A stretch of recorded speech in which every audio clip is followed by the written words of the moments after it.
nanjye hari ibyigimenyesha ngiye ubwanjye kavugana nanjye nkumva ko ivuganye nanjye kandi ari ibyawe atari ibyiguhaye kubwira abandi ari ibyanjye nkamenya ngo ni ibyanjye nkasenga mbizi nuko atari iby'imbwiye ngo njye kubwira abandi yego nose akenshi bikunda kukubaho ryari niyo uryamye niyo uri kugenda ni ryari akenshi kuko iyo umuntu ari mu mirimo ye ya buri munsi haba hari ibintu abari mu bintu byinshi mbese ariko cyane n'ubundi ijambo ry'Imana ngo uryamye abantu basinziriye nibwo ikugenderera mu nzozi mu mayerekwa mu ijambo ndetse ikavugana nawe no mu ijwi ryayo ukumva ko ivuganye akenshi iyo umuntu atuje niho Imana imugenderera ikavugana nawe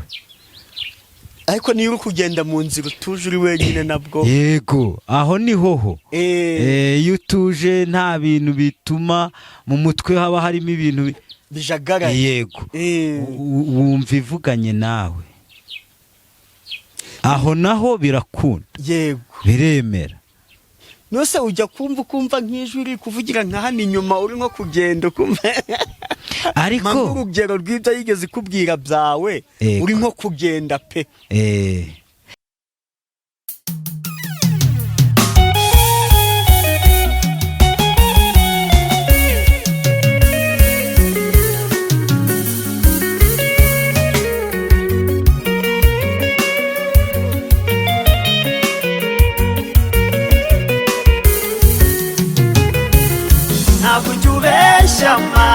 ntabwo ujya ubeshya iyo usezeranye urasohoza ntabwo ujya ubeshya mana narabibonye iyo usezeranye urasohoza ntabwo ujya ubeshya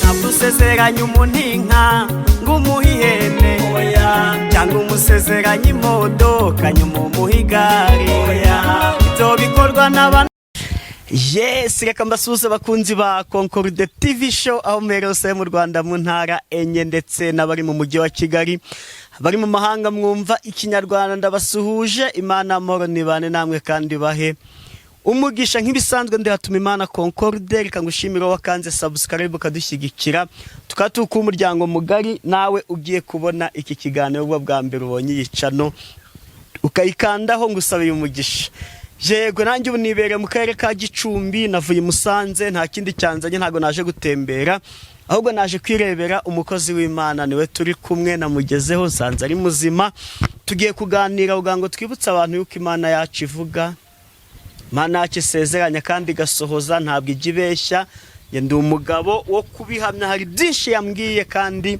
yagiye ibisohoza ni nayo mpamvu mba naje kureba umuhanuzi kugira ngo nawe aho uri niwumva unyuzwe n'iki Imana yamushyizemo ube wamuhamagara mufatanye gusenga kuko nta mpamvu yo kwihererana ibintu niba umuntu nge twarabonanye akampanurira cyangwa se hari undi yahanuriye ntabwo twakumva yuko ibyo byiza Imana yamushyizemo twabyihererana mvuze byinshi oya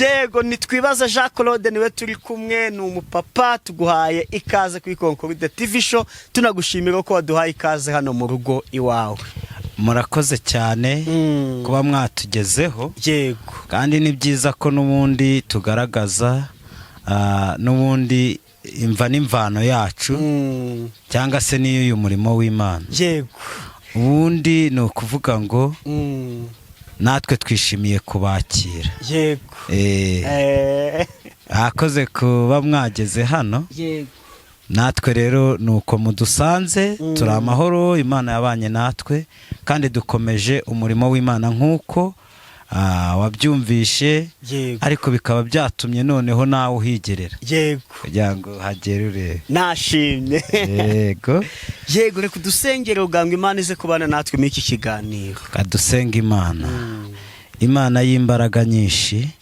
Imana ibasha gutabara umuntu ayitabaje Imana ijya igaragarira mu bikomeye Imana ifite imbaraga n'ubutware n'ububasha n'ubushobozi, wowe ujya wumva udafite shinge na rugero ukabasha kumurengera aka kanya muri uyu mwanya n'umurimo wawe, tukugize uwa mbere kugira ngo Uwiteka ubashe kudufasha, kuko wowe ubwawe ni wowe uri imbere ya byose. Urakoze rero kubw'umurimo washatse ko dukora. Reka ijambo ryawe rigira umumaro ku muntu wese ubasha kuryumva.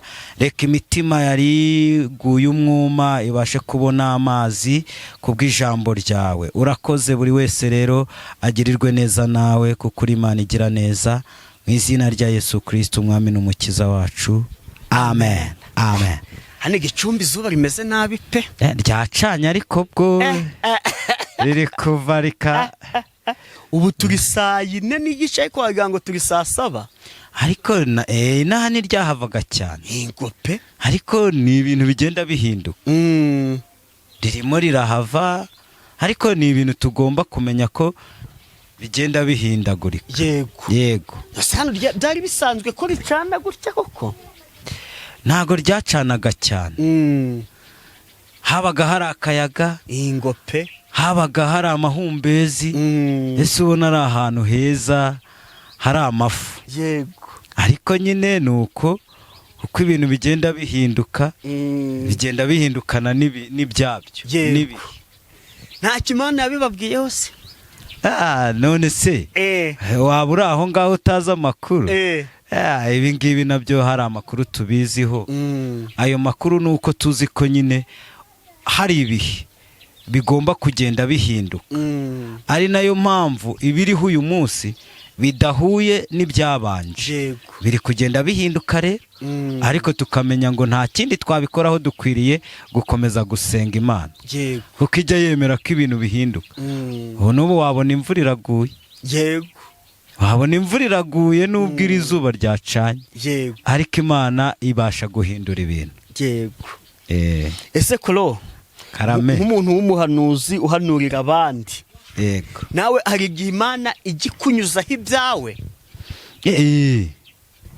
Imana ntabwo yatuma ugwa mu rwobo ariyo n'ubundi ukorera itabifitemo uruhare, kuko icyo ibasha gukora ni uko ibasha kumenyesha umuntu mbere na mbere. Nanjye hari ibyo ijya imenyesha njyewe ubwanjye, ikavugana nanjye nkumva ko ivuganye nanjye, kandi ari ibyawe atari ibyo iguhaye kubwira abandi. Ari ibyanjye nkamenya ngo ni ibyanjye, nkasenga mbizi, nuko atari ibyo imbwiye ngo njye kubwira abandi. Yego. Nose akenshi bikunda kukubaho ryari? Niyo uryamye, niyo uri kugenda, ni ryari?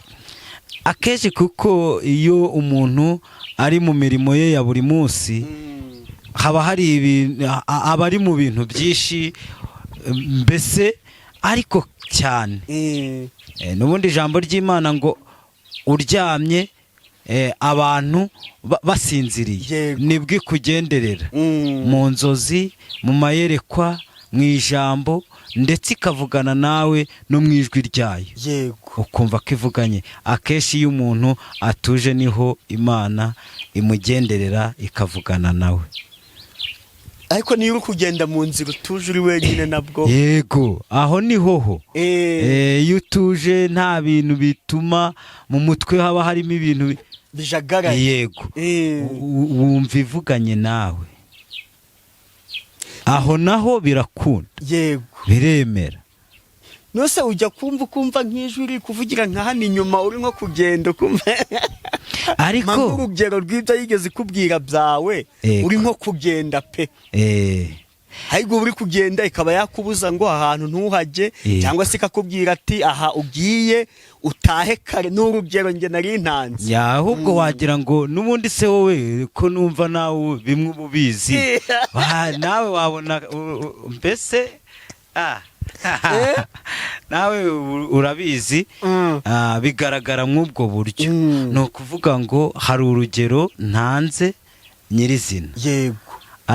N'ijambo ry'Imana ribivugaho, kuko hari igihe cyageze Sawuli ari kugenda agiye kurenganya ubwoko bw'Imana. yego kandi abo yari ari kumwe nabo ntibamenya yuko Imana ivuganye nawe. yego ariko Sawuli yumva ijwi rimubwira ngo Sawuli Sawuli undenganyiriza iki. rero ni igihe ushobora kuba uri kugenda uri kumwe n'abandi, Imana ikavugana nawe mu ijwi gutyo ukaryumva, uri kuvugana n'umuntu gutya. ntiwikange se ngo nawe muri kumwe ukuvugishije. iryo jwi riba ritandukanye n'andi majwi. yego uryumva ari ijwi rituje, ari ijwi riri kukubwira ryoroheje, ariko nyine utabizi wakikanga.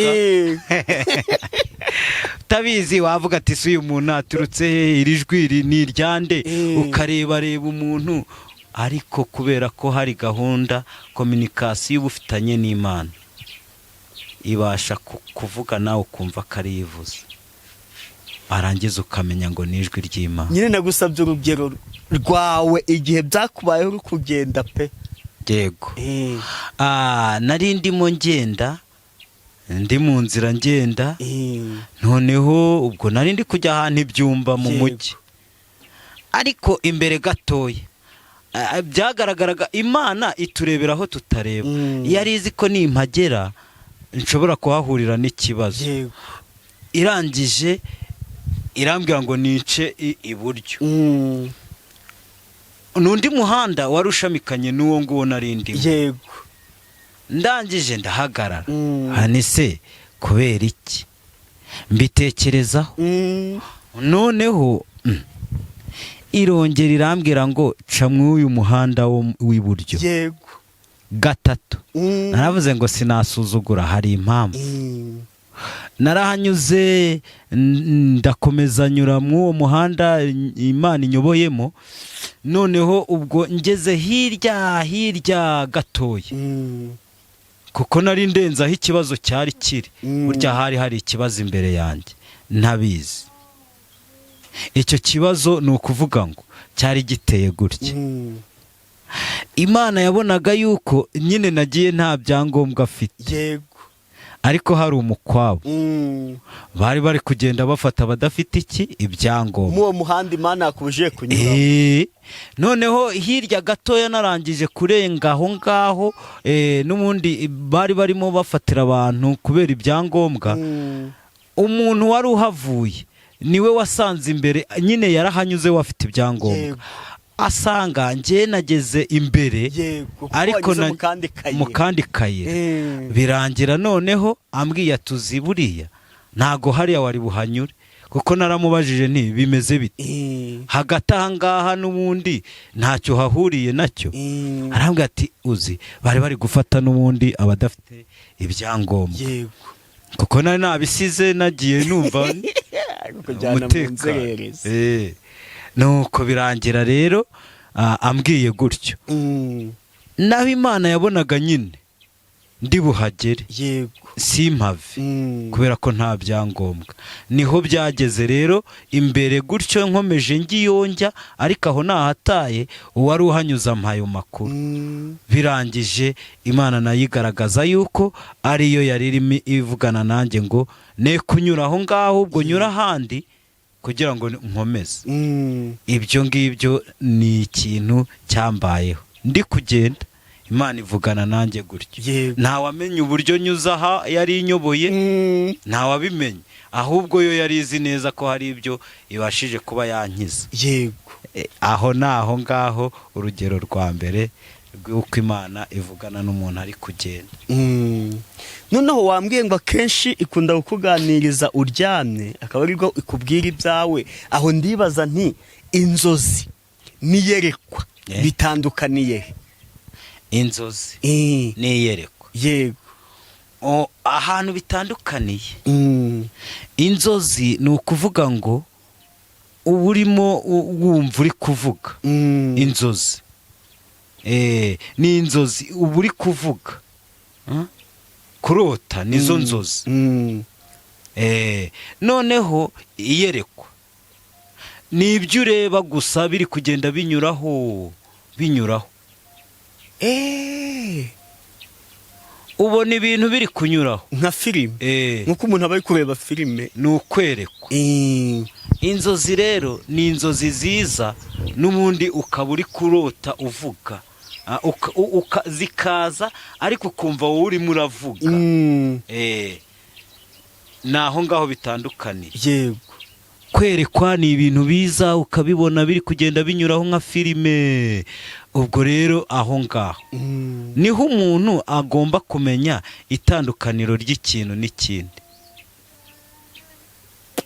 none se kugira ngo umenye wowe uti ibi ndabivuga cyangwa ibi ndabiceceka, byo bigenda gute? Ibyo ubonye byose ujya ubivuga? Oya, ntabwo ibyo umuntu abonye byose yabivuga, ahubwo habaho kubanza gusenga by'ukuri, ubaza Imana, ese Mana ibi mbivuge cyangwa ntabivuga, ibi ngibi bifite ikimenyetso cyabyo cyangwa se ntacyo. Ubwo Imana rero iyo yagambiriye ngo bivuge nyine nta kindi kubuza amahoro ngo bivuge, ukabivuga ukaba n'ubundi urangije urwawe n'Imana.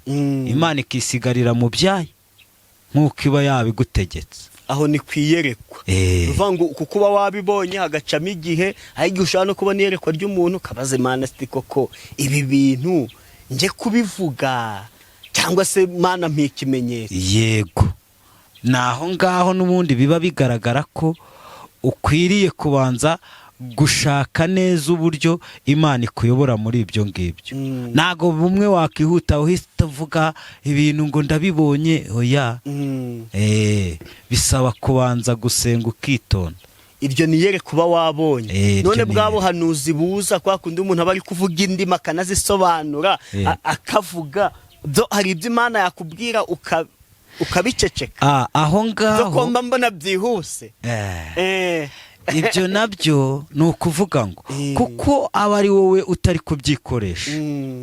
Imana iyibona ko ari ngombwa ko bivuga yakubuza amahoro n'ubundi wakumva utabivuga, kuko hari igihe biba ngombwa ukumva utavuga bitewe, ariko kubera Imana iba iri kugenda igutsikamo imbaraga birangira n'ubundi wavuze. Yego, ariko uvuga atari wowe niyo ibivuze, kuko iyo nta kijya kitangira nta na satima igigira. Niyo mpamvu rero ibyo nabyo bijya bibaho mu buryo bw'uko iyo yagukoresha wavuga, yagutegetse ntiwareka kuvuga. Ubu dushobora kuba gutya turi no kuganira ukajya kumva imbaraga ziraje, ukumva ubuhanuzi buraje cyane. Ibyo bibaho kuko nagiye mbibona kenshi. Ubuhanuzi bukaza atari ukuvuga ngo iki n'iki, Imana ikavugana nawe ikakubwira ibyawe inkoresheje, ariko njye ubwanjye ntikoresheje. Yego, kuko Imana yagushatse ntiyakubura. Reka tujye mu mwanya w'ijambo ry'Imana. Reka tujye mu mwanya w'ijambo ry'Imana. Turacyakomeza kuganira pe, mfite ibibazo byinshi ndajya nkwibariza, kandi mba nzi ko hari n'abandi mba ndi no kubariza. Yego, ijambo ry'Imana tugiye kuganiraho ni ijambo riri muri Samweli wa mbere, igitabo cya Samweli wa mbere, 22 n'umurongo wa 23. Ariko numvishije ukunze kuvuga ngo reka duhere ahantu nyine bigomba kugenda byumvikana neza. Ngaho nyine uzi ikintu mba ndi kwanga se, nuvuga ngo gutya hano. Yego, ninjye muyobozi w'ikiganiro, ubushatse navuga ni ikiganiro tukavuga ku buryo cyamara isaha. Yego, none rero hari ukuntu ijambo ry'Imana umuntu asoma umurongo umwe gusa, none ibindi akabyivugira ugasanga bisobanuye nabi. Ariko niba ari nk'ahantu hagizwe n'imirongo 10, imirongo 10 kuba twayisoma umuntu akabyiyumvira, none nawe ukaza gusobanura muri bwa bwenge bwacu bukeya Imana yaduhaye, ariko umuntu yanabisomye uko byanditswe birafasha. ariko ni nabyo rega nibyo. Ngawe soma igitabo cya mbere cya Samweli ibice 22 dore ku murongo wa 23. Ubundi aho niho twari buhere ariko 23 kandi ari wo wa nyuma. niho wa nyuma nazo kumva twaba tubisome neza. iyo niyo ntego ikubiyemo iryo jambo ryo ngaho hera rero. Reke nge duhere ku wa gatandatu. Hano niho turabyumva neza tubirye. Kuko hano yego uyu murongo ntacyo turawugira umutwe, sibyo? Ntacyo uravuga ngo gumana nanjye, humura kuko uhiga ubugingo bwanjye, ari uhiga n'ubwawe. Nubana nanjye ntacyo uzaba. Yego. None reka ngusetse. Uyu murongo hari ahantu nigeze kuba ndi mu masengesho, barawusoma. Harimo ngo gumana nanjye. Yego. Sinahise menya uko bivuga. Ntabwo namumenye kuko uwo muntu ntabwo yahasobanuye. Sibyo kibaza se ninde, ariko mpereye hejuru ku murongo wa gatandatu harabivuga neza. Mpamvu reka iyi mirongo tuyisome ntacyo bitwaye. Sibyo niho turasoma gusa, niho turaza gusengera mw'iri jambo. Ariko iyo uhereye hejuru ku murongo wa gatandatu, umutwe w'amagambo avuga ngo Sawuli yica abatambyi b'Uwiteka abahora gufasha Dawidi. Hano rone naho umuntu ahita amenya ngo ni Dawidi wabwiye umuntu tigumana nanjye. Bukeye Sawuli yumva ko Dawidi yabonekanye nabo bari kumwe. Ubwo Sawuli yari yicaye i Gibeya munsi y'igiti cy'umunyinya i Rama yitwaje icumu. Kandi abagaragu be bose bari bahagaze bamukikije. Sawuli abaza abagaragu be bahagaze bamukikije ati, yemwe mwaba Benyamini mwe, harya mwene Yesayi wo azaha umuntu wese muri mwe imirima n'inzabibu? Kandi mwese niko azabagira abatware b'ibihumbi n'abatware b'amagana, bituma muhuza inama yo kungambanira? Ntihagira n'umwe umburira ko umuhungu wanjye yasezeranye na mwene Yesayi. Ubonye ngo habure n'umwe muri mwe umbabarira ngo amenye ko umuhungu wanjye yangandishirije umugaragu, akanyica igico nk'uko agenje none, akancira igico nk'uko agenje none. Ariko Dowegi Umwedomu yari ahagaze aho mu bagaragu ba Sawuli, asubiza umwami ati, nabonye mwene we Yesayi azi Nobu kwa Ahimeleki mwene Ahitubu. Nuko Ahimeleki amugishiriza Uwiteka inama, kandi amuha impamba, amuha n'inkota ya Goliyati Umufilisitiya. Umwami abyumvise atumiza Ahimeleki umutambyi mwene Ahitubu n'abo mu rugo rwa se bose, aribo batambyi b'Inobu, bose bitaba umwami. Bageza aho Sawuli aravuga Sawuli aravuga ati, umva mwana wa Ahitubu. Nawe ati, karamenya gasani. Sawuli aramubaza ati, niki cyatumye mungira inama wowe na mwene Yesayi, ukamuha imitsima n'inkota, ukamugishiriza Imana inama ngo amagurukire ancire igico nk'uko agenje none? Ahimeleki asubiza umwami ati, mbese ninde mu bagaragu bawe bose w'umwiringirwa nka Dawidi umukwe w'umwami, uba mu nama zawe akaba umunyacyubahiro mu rugo rwawe? Mbese ubu nibwo nkimugishiriza Imana inama ntibikambeho? Umwami ye gushyira urubanza ku mugaragu we cyangwa ku rugo rwa data rwose, kuko muri ibyo byose umugaragu wawe ntacyo narinzi, haba n'agahurihuri kabyo. Umwami abwira Ahimeleki ati, nukuri Ahimeleki, nta kikubuza gupfana nabo mu rugo rwa so bose. Umwami ahera ko abwira abarinzi bamukikije ati, nimuhindukire mwice abatambyi b'Uwiteka, kuko bafatanya agatoki na Dawidi, kandi bari bazi ko yahunze ntibabimbwire. ariko abagaragu b'umwami banga kurambura amaboko ngo bice abatambyi b'Uwiteka. Maze umwami abwira Dowegi ati hindukira wice aba batambyi. Nuko Dowegi umunyedomu arahindukira arabica. Uwo munsi yica abantu 85 bambaraga efodi y'igitare. Maze atsindisha inkota Inobu, umudugudu w'abatambyi, abagabo n'abagore, abana b'incuke n'abonka, n'inka n'indogobe n'intama byose babimarira ku nkota. Ariko umwe mu bahungu ba Ahimeleki mwene Ahitubu witwaga Abiyatari aracika ahungira kuri Dawidi. Nuko Abiyatari abikira Dawidi ko Sawuli yishe abatambyi b'Uwiteka. Dawidi abwira Abiyatari ati urya munsi ubwo narebaga Dowegi umunyedomu namenye ko atazabura kubibwira Sawuli, abo mu rugo rwa so bose ninjye bahowe.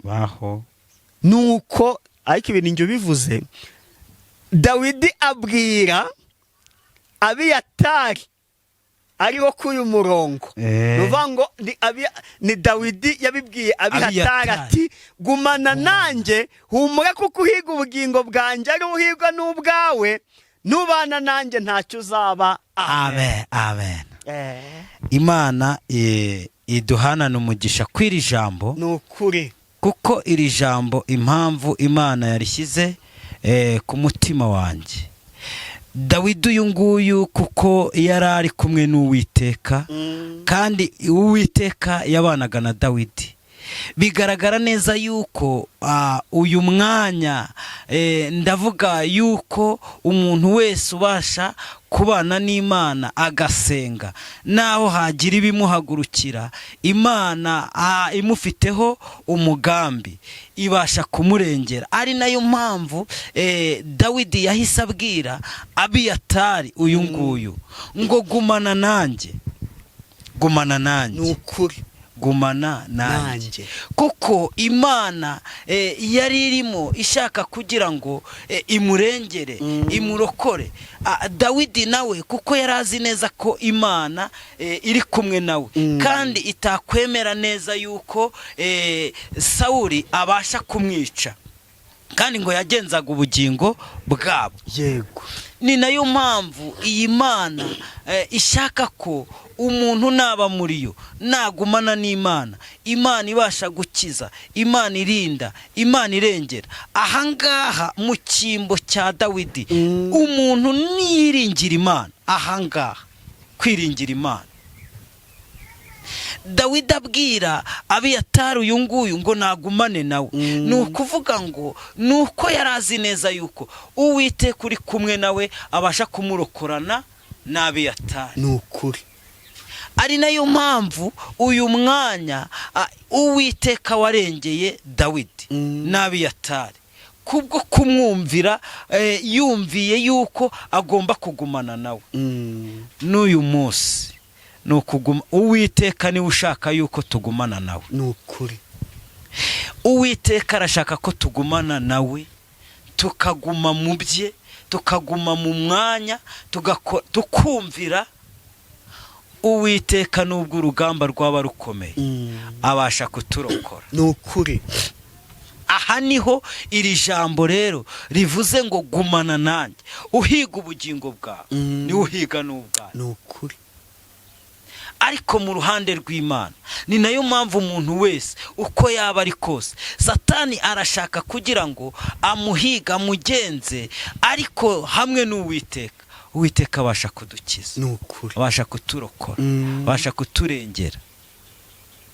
Tugumane n'Uwiteka. Nitugumana n'Uwiteka ntacyo tuzaba. Nukuri nitugumana n'Uwiteka, Imana niwe uzadukiza, niwe uzaturengera. Ariho uyu mugambi w'Imana ukomeje kuba umuntu wese mu mwanya we yakumva yongeye kwiringira Imana, yongeye kwizera Imana, yongeye kumva imbaraga z'Imana. Imana ibasha gukora ibirenze cyane. Nukuri ibyo twebwe dutekereza n'ibyo twibwira. Imana irashaka ko umuntu wese wakumvira ijambo yabasha kugumana n'Imana, yakwizera Imana, kuko Imana muri yo harimo gukiza, Imana muri yo harimo gutabara, Imana muri yo harimo kurengera. Ni nayo mpamvu uyu mwanya iri jambo uburyo ritambutse, Uwiteka yemeye yuko Dawidi n'Abinadabu ari bo bagira gute, ari bo barokoka. Sawuli yaramereye nabi, yarabamereye nabi. Yaba bimeze kose rero, narindi gutambutsa iri jambo kugira ngo buri wese yongere yumve ko yagumana n'Imana, yakomeza agasenga, yakomeza akizera Imana, yakomeza kumvira Imana. Imana ibasha gutabara umuntu, Imana ibasha kurengera umuntu. N'iri jambo rikubiyemo ngo Imana iratabara, nitugumana n'Imana izagenda idutabara. Nukuri urugamba rwaremye nk'uko rwari rwaremye, ariko tubonyemo ubutabazi kubwo kugumana na Dawidi. Abinadabu yatabawe kubera yuko yagumanye na Dawidi. Abiyatari. Rero mu ruhande rwacu, reka natwe tugumane n'Imana, kuko Imana irashaka yuko tugumana nayo, ubundi ikagenda idutabara. Rugamba ruhari, ibibazo byabaye ibibazo, Uwiteka wenyine abasha gutabara umuntu. Ko yatabaye Dawidi, ni nako nawe yagutabara mugabo. Ni nako nawe yagutabara musore, ni nako nawe yagutabara mukobwa. Iri jambo nuryumva ukarushaho gukomerera mu Mana, iyi Mana ibasha kukwereka ko ariyo itabara ku munota wa nyuma. Ibintu byanze ku Mana biremera. Twagiye tubona ineza y'Imana, nayo mpamvu dukomeje kuguma mu byayo, kuko tugenda tubona idutabara iturengera. Komeze tuyizere. Yego, reka tugane ku musozo. Nifuriza abakunzi ba Concorde TV show kugira ngo banambe ku Mana nk'uko Abiyatari yanambye kuri Dawidi, twe kuba nka Dowegi we wumviye Sawuli, kandi Sawuli yari ari mu marembera, ariko abanye na Dawidi Imana yamurindanye nayo. Nawe byumvikane ko Dawidi amaze kuba umwami, nawe atamuburiye umwanya ukomeye yamuhaye. Imana ishimwe cyane. Reka dusoze mukozi w'Imana tugusaba gutanga nimero. Twibutse ko turi kumwe na Twibaze Jean Claude, uboneka kuri 078 5 yego 012 yego 7 yego. Aha, wasubiramo? Ni 078 5 012 7. Yego, nkuko twatangiye twiyambaza Imana, reka n'ubundi dusoze dukomeza kwiyambaza kuko ntacyo twakwishoboza tutari kumwe nayo. Yego, reka dushimire Imana kandi tuyirageza n'ibiri imbere. Imana ifite imbaraga n'ubutware n'ubushobozi. Turushijeho kumva ijambo ryawe, twumva turushijeho kugukunda no kuguma mu byawe, kuko uri Imana itabara, uri Imana irengera, uri Imana ica izindi nzira. Uyu mwanya niyo mpamvu dusabiye buri muntu wese wabasha kumvira ijambo, kugira ngo mu ijambo ryawe akubonemo, mu ijambo ryawe umwiyereke, ubashe gukora imirimo n'ibitangaza impande zose, uhereye Mwami Imana ku mutoya ukageza ku mukuru. Buri wese agirirwe neza nawe, nk'uko uvuze n'ijambo ryawe, ugumanye nawe ubasha kumurengera no kumutabara. Niyo mpamvu akanya nk'aka tuzi neza yuko duhanganye n'ibintu byinshi bitandukanye, ariko uri Imana ibana natwe muri byo ukaturengera. Gusa Uwiteka, uyu mwanya twirukanye imbaraga zose za Satani, twirukanye gukora kose k'umwanzi. Mu izina rya Yesu ukomeza utanga amahoro ku bantu bayakeneye, kandi ineza yawe igere kuri buri muntu wese. Nuko urakoze, kuko tuzi neza yuko uri Imana ibana na buri umwe wese kwa kwizeye no kwa kwiringiye. Cyubahiro n'ikibi cyawe mu izina rya Yesu Kristo, umwami n'umukiza wacu. Amen. Amen.